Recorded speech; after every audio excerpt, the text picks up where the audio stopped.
Hello Year 4, it's Miss Green here. I'm going to read you a story today for our theme lesson, and it's from this brilliant book here called Greek Myths, the Orchard Book of Greek Myths by Geraldine Macrean, and he's the illustrator Emma Chichester Clark. And when you come back to school you'll be able to have a look at this because we've got a copy in the classroom, but it's really nice. It gives lots of different Greek myths, so quite a lot of them you will have heard already, particularly this week. So we've got things like Pandora's box, Arachne the spinner, King Midas, 12 labours of Heracles, or Hercules we often hear him called. That's actually his Roman name. Heracles is his Greek name.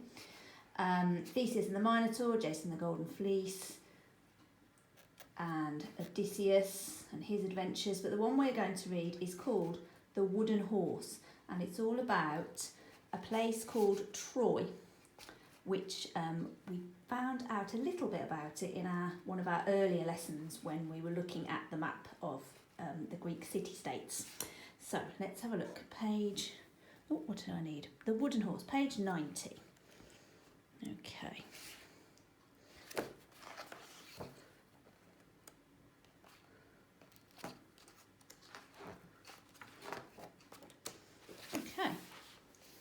Here we are.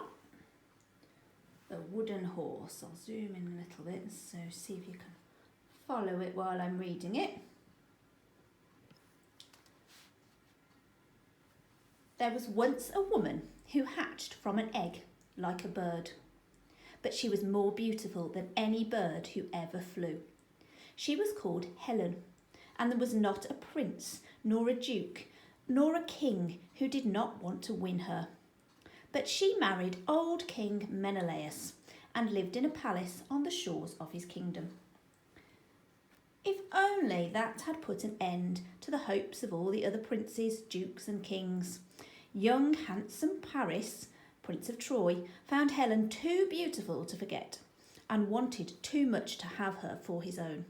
So he stole Helen's love and ran away with her to Troy, the city called the City of Horses. Important. King Menelaus grieved, but his grief then turned to anger, and calling together an army of 50,000 men, he sailed for Troy to get back his wife. He took with him the greatest heroes of the world: Achilles the brave, Odysseus the cunning, and Ajax the proud. 1,000 ships put ashore outside the white walls of Troy. Helen looked out of her palace window and saw the fleet approaching. What will happen now, she wondered. Who will win me? What side do I want to win? For weeks, for months, for years, the Greeks lay siege to the city. The great heroes of Troy fought in single combat with the great heroes of Greece, sword against sword. There's Helen looking out of her window.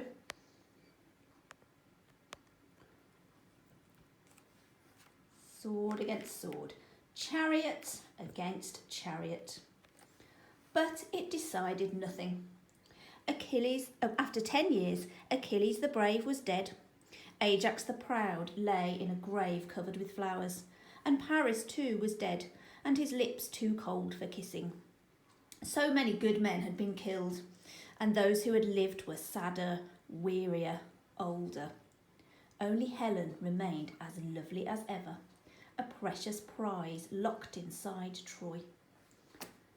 At last, Odysseus the cunning spoke up.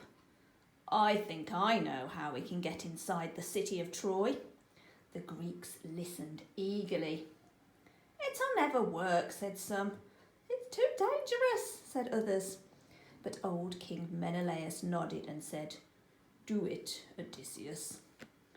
For days the Trojans inside their walls could hear nothing but sawing and hammering. I wonder what they were doing. Let's find out.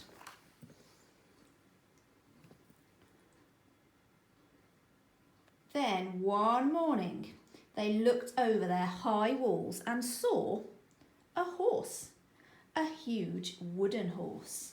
If I just pan move the book across a little bit, you will see the size of that wooden horse. Look at it compared to the size of the people. So it's pretty massive.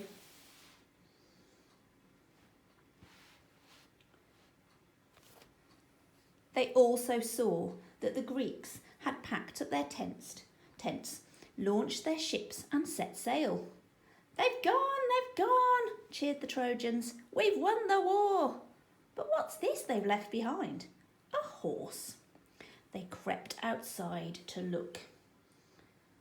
It's a tribute to Troy, said some. A tribute to the city of horses. It's a trick, said others. Oops. One old man threw a spear at the wooden horse and it struck with a hollow thud. Beware of Greeks, even when they give you presents, he warned. But the people of Troy would not listen. Don't be so dismal. The war's over. The Greeks have gone, haven't they?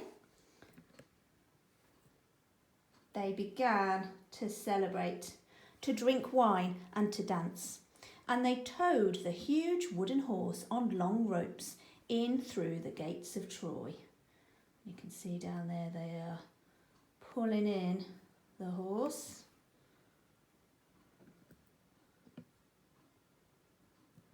What's going to happen next?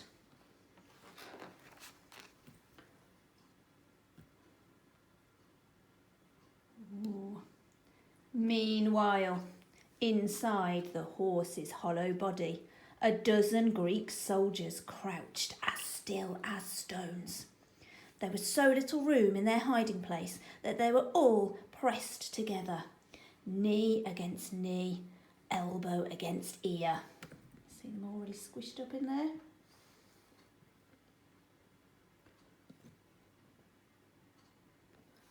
Heave! Cried the Trojans as they pulled the giant horse into the city square.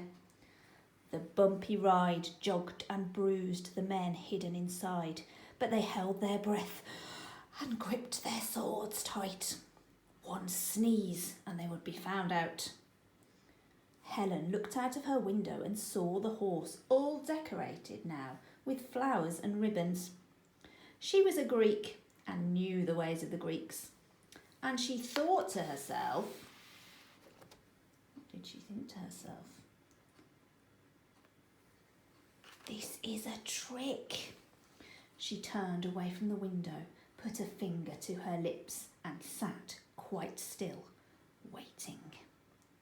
The happy Trojans danced all day around the long legs of the wooden horse.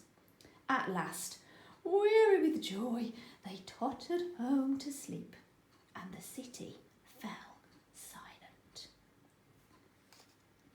Then a secret door creaked open in the stomach of the horse. Down dropped a knotted rope. Down the rope climbed the dozen Greeks. A dozen means 12 if you didn't know. Meanwhile, the whole Greek fleet of ships sailed back to shore. They had only been hiding over the sea's horizon, waiting. As they pelted up the beach, they peered through the early morning darkness at the high, heavy city gates, anxious to see whether their plan had succeeded. And there, the gates creaked open to let them in, and the Greeks dashed through, swords at the ready. A war that had lasted 10 years was over. They set light to Troy's tall buildings. They killed Troy's young men. Then they seized Helen and sailed away. By morning there was nothing but the sound of weeping within Troy's charred and crumbling walls. You can see the city on fire there if we compare it to the first picture with the white gates. Now it's on fire.